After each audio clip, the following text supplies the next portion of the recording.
अब होने वाला है जोरदार धमाका। भारत के प्रस्तावित एफसीआरए संशोधन बिल को लेकर अमेरिका में भी हड़कंप मचा है।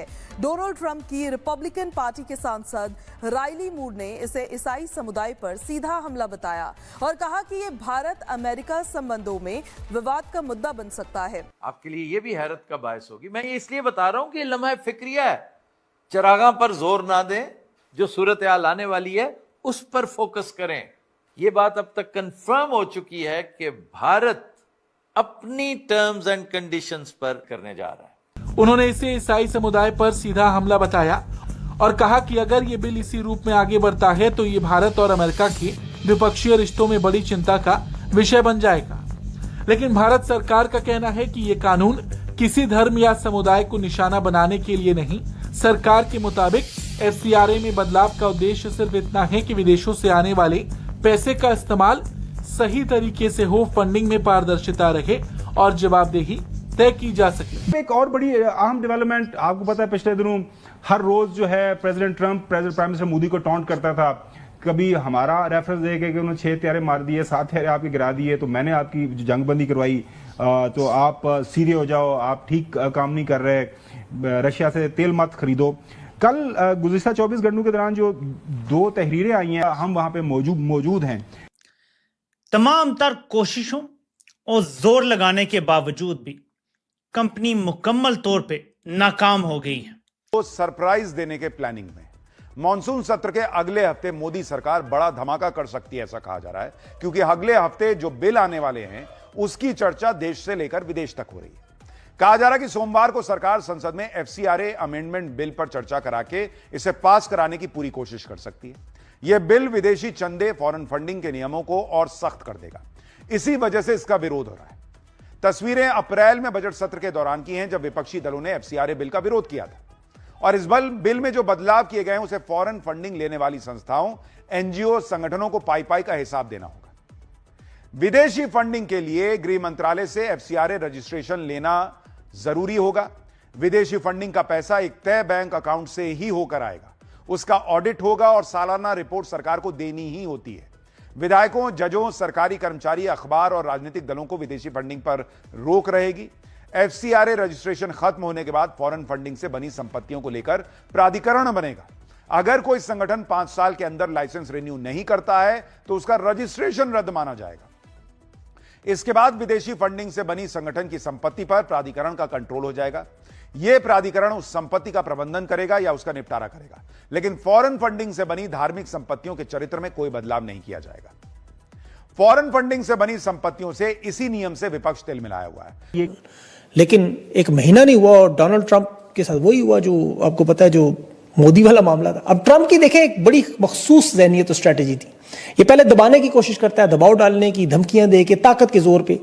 लेकिन अगर अगला बंदा थोड़े पैर दबा के रखे, नरेंद्र मोदी ने भी शायद सी देखी और अब भारत को जो उसने ट्रंप ने किया, मोदी ने भी पैर पक्के कर लिए। अब इस वक्त कॉर्पोरेट अमेरिका का बड़ा गहरा वहां पे खारजा पॉलिसी पे अमेरिका में जो भारतीय उनका सुर रसूख है वो नजर आ रहा है। ट्रंप की इंतजामिया के अंदर भारतीय घुसे हुए हैं, आपको पता है, वो सियासी मैदान हो, कारोबारी हल्के हों, इनके फौजी ताल्लुकात हों।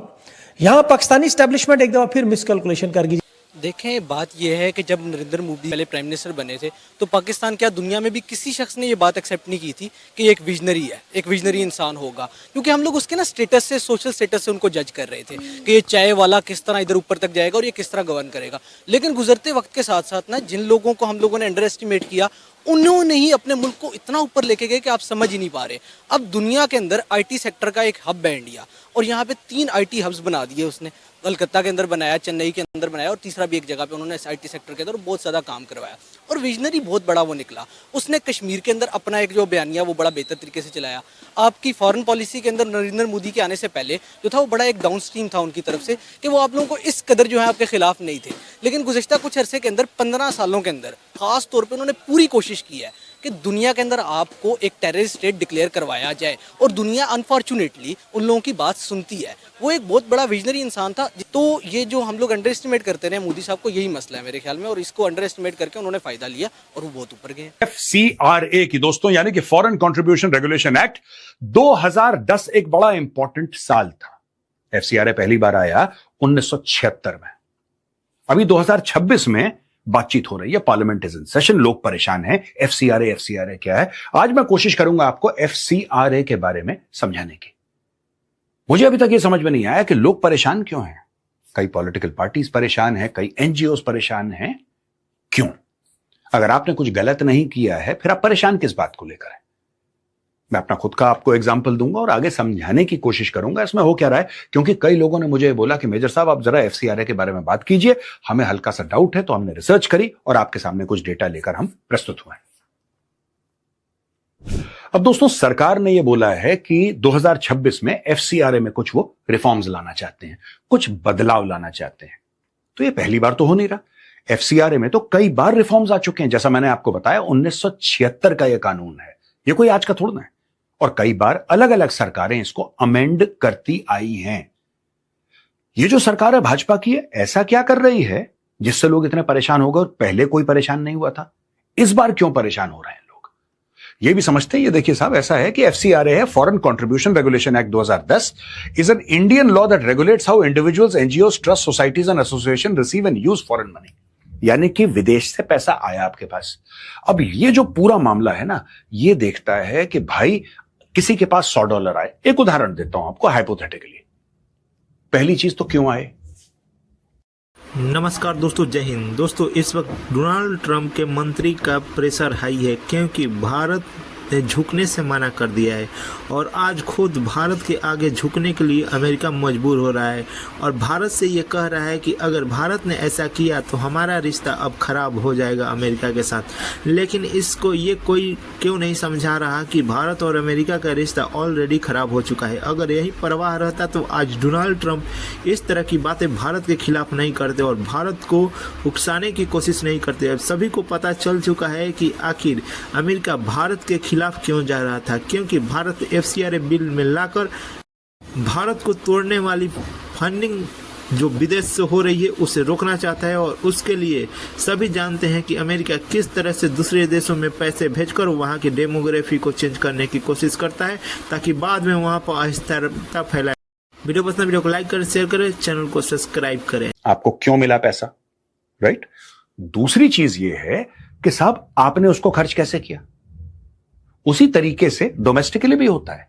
तो डॉलर में इतना क्यों उछल रहे हैं लोग कि साहब ये तो गलत कर दिया। अगर अचानक से मेरे अकाउंट में कोई 50 लाख रुपए डाल देता है और मैं उसको खर्च करता हूं तो कहीं ना कहीं मुझे कंपनी की बुक्स में जस्टिफाई करना पड़ेगा कि साहब ये जो पैसा आया है ये आया तो आया कहां से।